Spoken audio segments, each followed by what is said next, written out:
नमस्कार दोस्तों, स्वागत है आपका हमारे इस चैनल पर।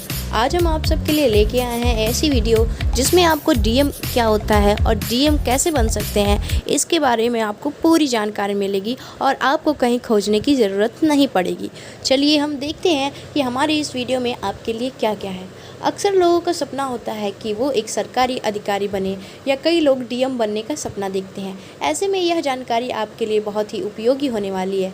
इसमें हम आपको डीएम बनने के बारे में पूरी जानकारी बताने वाले हैं। बहुत से लोग अपने जीवन में कई अलग अलग सपने देखते हैं, पर लोगों को पता नहीं होता कि वो उस मुकाम तक कैसे पहुंच सकते हैं। तो ऐसे में ज़्यादातर लोगों का सपना पूरा नहीं हो पाता। अगर आप भी डीएम बनने का सपना देखते हैं तो इसके लिए आप इस वीडियो को ध्यान से देखिए। हम इसकी शुरुआत करते हैं कि डीएम का फुल फॉर्म क्या होता है। डीएम का फुल फॉर्म होता है डिस्ट्रिक्ट मजिस्ट्रेट। हिंदी में इन्हें जिला न्यायाधीश भी कहते हैं। प्रत्येक ज़िले में एक न्यायालय होता है। वहाँ जो न्यायाधीश होते हैं उन्हें जिला न्यायाधीश कहा जाता है। डीएम बनने के लिए शैक्षणिक योग्यता क्या होनी चाहिए? Educational qualification. तो हम बता दें आपको कि डीएम बनने के लिए कुछ ज़रूरी योग्यता रखी जाती है और उसे पूरा करना ज़रूरी होता है, तभी आप इसमें आवेदन कर सकते हैं। जिला न्यायाधीश बनने के लिए उम्मीदवारों को किसी भी मान्यता प्राप्त विश्वविद्यालय से स्नातक यानी कि ग्रेजुएशन उत्तीर्ण होना अनिवार्य है। इसके बाद ही आप एक न्यायाधीश बन सकते हैं। डिस्ट्रिक्ट मजिस्ट्रेट बनने के लिए उम्र सीमा क्या होनी चाहिए? जिला न्यायाधीश पद के लिए सभी वर्गों के लिए अलग अलग उम्र सीमा रखी गई है, जो कि निम्न प्रकार से है। जनरल के लिए 21 वर्ष से 30 वर्ष तक, ओबीसी के लिए 21 वर्ष से 33 वर्ष तक, एसटी और एससी के लिए 21 वर्ष से 35 वर्ष तक। इसके साथ ही आरक्षित वर्गों को उम्र में छूट देने का भी प्रावधान होता है। वह इसकी विस्तृत जानकारी के लिए आप इसका आधिकारिक नोटिफिकेशन देख सकते हैं। चलिए हम आपको अब बताते हैं कि डिस्ट्रिक्ट मजिस्ट्रेट बनने के लिए हम आवेदन कैसे कर सकते हैं।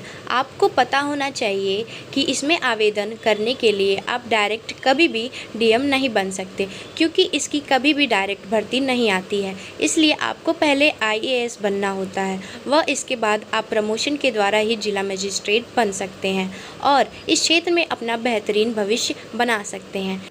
डिस्ट्रिक्ट मजिस्ट्रेट की चयन प्रक्रिया।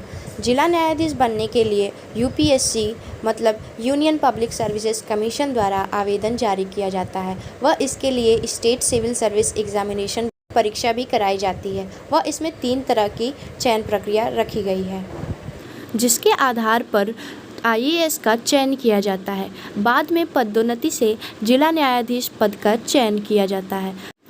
प्रारंभिक परीक्षा यानी कि प्रिलिमिनरी एग्ज़ाम। जब आप इसमें आवेदन करते हैं तो इसके बाद सबसे पहले आपको प्रारंभिक परीक्षा देनी होती है। वह इसमें आवेदन करने वाले सभी उम्मीदवार हिस्सा लेते हैं। वह आपको इसके लिए अच्छी तैयारी करनी होगी, जिसमें आपको ऑब्जेक्टिव प्रश्न पूछे जाते हैं। आपको जिला मजिस्ट्रेट बनने के लिए इस परीक्षा को उत्तीर्ण करना बहुत ज़रूरी हो जाता है। दूसरी मुख्य परीक्षा होती है, मतलब कि मेन एग्ज़ाम।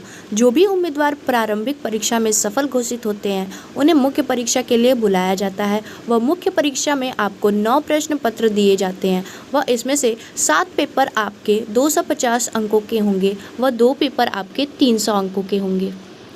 इस पेपर को करने के लिए आपको कुल 3 घंटे का समय दिया जाता है। इस परीक्षा को उत्तीर्ण करने के लिए आपको कड़ी मेहनत करने की आवश्यकता होती है। उसके द्वारा ही आप इस परीक्षा में सफल हो सकते हैं। इस परीक्षा के बाद हमारा तीसरा लेवल आता है साक्षात्कार, मतलब इंटरव्यू। जब आप लिखित परीक्षा में सफल हो जाते हैं तो इसके बाद आपको इंटरव्यू के लिए बुलाया जाता है, साक्षात्कार के लिए। इसमें आपको एक पैनल के सामने इंटरव्यू देना होगा। इसमें आपके प्रदर्शन के अनुसार आपको अंक मिलेंगे। अच्छी रैंक हासिल करने के लिए इसके अंक बहुत ही महत्वपूर्ण माने जाते हैं। जब आपकी लिखित परीक्षा और साक्षात्कार पूरा हो जाता है तो इसके बाद एक मेरिट जारी की जाती है। वह उसमें रैंक के अनुसार आपको पोस्ट दी जाती है। बाद में आपको कुछ समय तक इसकी ट्रेनिंग देनी होती है। जब आप ट्रेनिंग पूरी कर लेते हैं तो इसके बाद आपको संबंधित पोस्ट पर पदोन्नत किया जाता है। अब आप सोच रहे होंगे कि इस कठिन परीक्षा की तैयारी हम कैसे करें। इसके बारे में हम आपको कुछ आसान और बेहतरीन टिप्स बताने वाले हैं।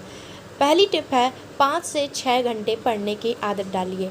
आपको डीएम बनना है तो इसके लिए आपको नियमित रूप से कम 5 या 6 घंटे तक पढ़ाई करनी बहुत ज़रूरी है। तभी आप इसकी परीक्षा को आसानी से उत्तीर्ण कर सकते हैं। इस परीक्षा में कंपटीशन बहुत ही अधिक होता है, इसलिए आपको एडवांस लेवल पर इसकी तैयारी करनी चाहिए। कोचिंग की मदद ले सकते हैं आप। अगर आपके पास कोचिंग करने का साधन नहीं है तो आजकल यूट्यूब पे बहुत से ऐसे चैनल्स मिल जाएंगे जो आपकी मदद करेंगे। इस परीक्षा में कंपटीशन लेवल काफ़ी हाई होता है, तो इसलिए अगर आप इसकी कोचिंग ज्वाइन कर लेते हैं तो इससे आपको काफ़ी फ़ायदा होगा। इससे आपको काफ़ी कुछ सीखने को मिलेगा। कोचिंग करने से आप बेहतरीन तरीके से और सटीक तरीके से इसकी तैयारी कर पाएंगे। अगर इस परीक्षा की सटीक तैयारी की जाए तो इसे उत्तीर्ण करना बहुत आसान है। पुराने प्रश्न पत्र पढ़िए। आपको डीएम बनना है तो इसके लिए पुराने प्रश्न पत्र देखने बेहद ज़रूरी है। इससे आपको इसकी परीक्षा के बारे में काफ़ी कुछ सीखने को मिलता है। पुराने प्रश्न पत्र को देखकर आपको पता चलेगा कि परीक्षा में किस तरह के सवाल अधिक पूछे जाते हैं, आपको किस तरह से इसके पेपर देने हैं और इन सब के बारे में आपको पुराने प्रश्न पत्र से जानकारी मिलती है।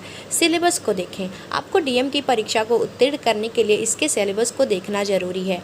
इसके सिलेबस के बारे में जानकारी होने से आपको अपने सही तरीके से तैयारी करने में आसानी होगी।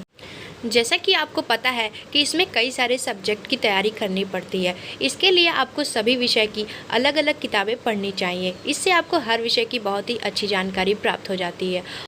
तो ये थी हमारी आज की जानकारी की वीडियो। आशा करते हैं कि आपको ये पसंद आई होगी। धन्यवाद।